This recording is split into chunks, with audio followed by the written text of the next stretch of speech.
Now, imagine spending nearly 20 years in prison just because you couldn't afford the $180 bail to get yourself out. That's what happened to an Indian woman who's now just been released because the son she gave birth to in jail has finally managed to free her. It's an amazing tale. The BBC's Sanjoy Majunda has it for us.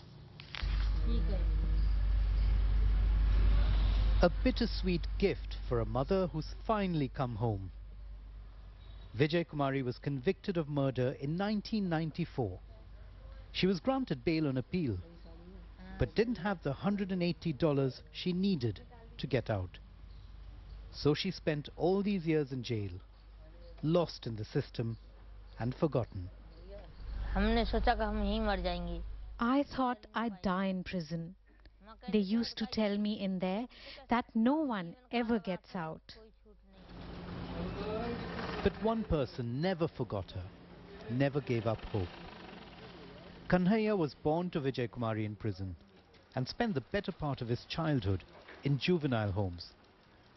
He now works at a clothes factory and used his salary to engage a lawyer and free his mother of the life she was condemned to. I used to think about her and cry, he says, all alone in prison, with no one to visit her. Vijay Kumari's is not an isolated case. There are 300,000 inmates in India's prisons. 70% of them are yet to face trial.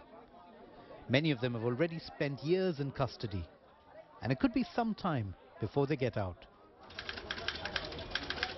A result of the sluggish pace of a justice system that hasn't kept up with the times.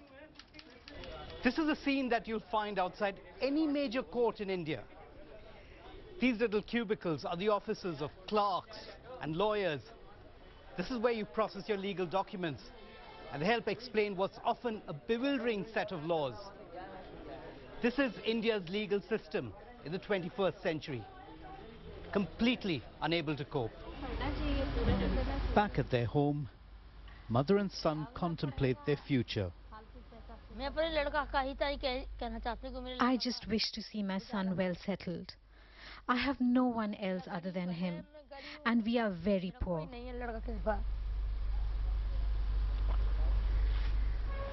The last 2 decades have been extraordinarily hard on them. Now it's time to make up for all the lost years. Sanjoy Majumdar, BBC News.